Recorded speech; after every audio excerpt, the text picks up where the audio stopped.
Voltamos ao capítulo 4 com o resultado das respostas do vídeo anterior sobre pensar para ser feliz. Quando você for contabilizar os resultados, você vai ver quais das alternativas você mais marcou. Se foi a A, se foi a B, se foi a C ou se foi a D.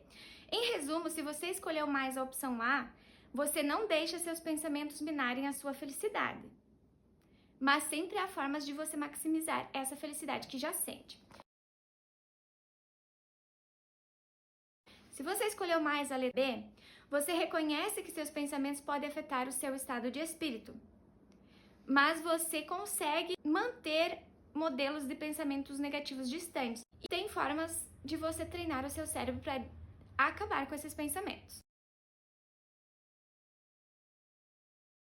Se você escolheu mais a letra C, você com frequência deixa seus pensamentos controlarem suas emoções. Isso é péssimo, porque os pensamentos às vezes eles vêm de situações antigas que acabam afetando o seu presente e consequentemente o futuro, ou mesmo de coisas futuras que influenciam de forma equivocada o seu presente. Você está desequilibrado emocionalmente, você traz situações que não têm conexão com a realidade presente. E isso não é uma forma positiva de viver, porque as emoções precisam estar controladas.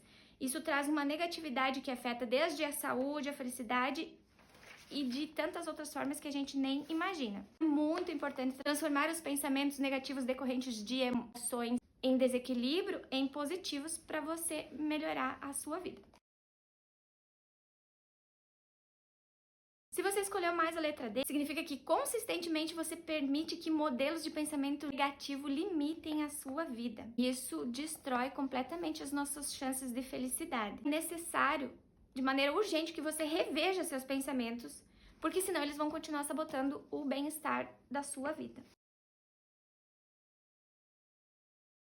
É importante que você faça esse questionário e se autoavalie para você entender onde você está hoje e, se você decidir aplicar as técnicas que vamos aprender deste capítulo em diante, medir o quanto você vai melhorar. Aqui a gente está na página 102. Como pensamentos e sentimentos ficam arraigados na mente? Aqui temos 2 pontos para pensar. Quando você tem pensamentos muito negativos ou positivos. Como a gente já leu anteriormente, entendemos de onde vêm os nossos pensamentos e muitas vezes eles estão nos afetando com relação a como nos sentimos perante o mundo, perante as pessoas, os relacionamentos que temos, inclusive com nós mesmos. E isso está muito conectado com a nossa autoestima.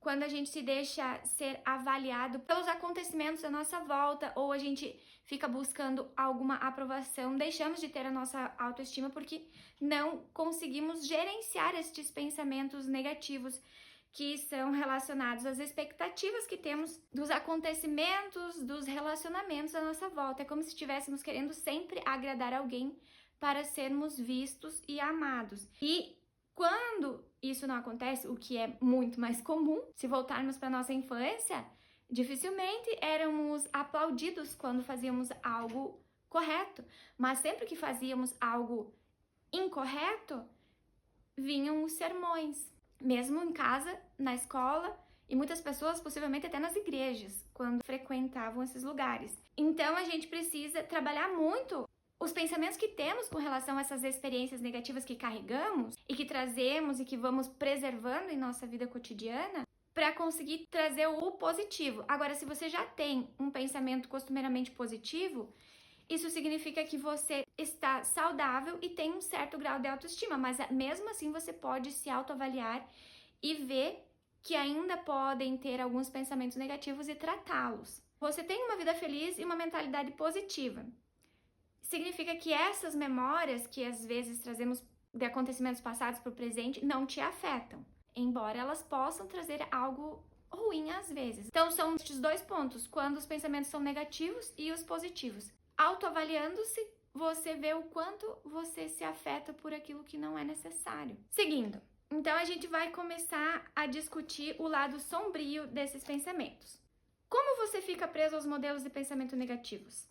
Lembrando que as conotações negativas relacionadas às nossas experiências, que são as memórias que a gente guarda, nos levam a processos de pensamentos distorcidos e lógicos que afetam a nossa forma de nos sentir com relação a nós mesmos e na interação com os outros. E isso se torna um modo de operarmos a nossa vida. Por isso que como pensamos afeta nosso mundo interior e exterior, e é basicamente o que foi dito no começo da leitura, que a gente é o que a gente pensa. Com relação a esses modelos de pensamentos negativos, há algumas configurações cerebrais que levam as emoções das pessoas a se repetirem. E elas não desligam e não dão trégua. E aí acaba que, se esses pensamentos e sentimentos envolverem tristeza ou desespero, a persistência em senti-los leva à depressão. Isso acaba inibindo a possibilidade de quaisquer outros sentimentos ou pensamentos de motivação que poderiam nos fazer virar esse jogo depressivo. O cérebro sob o efeito de pensamentos negativos.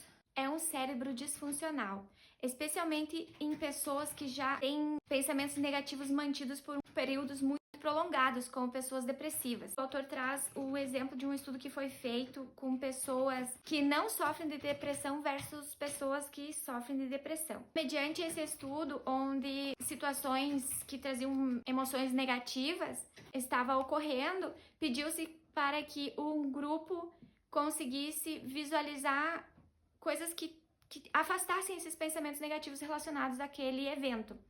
E notou-se que as pessoas que não sofriam de depressão conseguiam facilmente se desprender daqueles pensamentos, reprimindo essas respostas emocionais àquele fato negativo. Porém, os pacientes que já eram deprimidos tinham dificuldade, e isso ainda piorava a situação deles, porque ao tentarem suprimir suas respostas negativas, acabavam produzindo efeitos negativos a mais.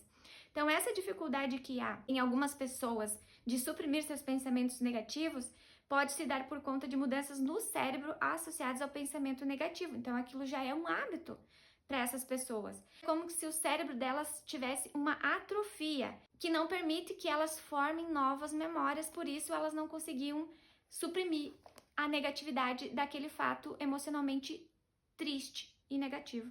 A capacidade de acalmar as reações emocionais das estruturas límbicas mais profundas está disfuncional, está doente. Aqui nessa leitura a gente deve entender que tudo é possível, mas para algumas pessoas vai ser requerido mais esforço para superarem os pensamentos negativos e finalmente alcançarem uma vida mais feliz. Mas é possível, caso contrário, esse livro não existiria.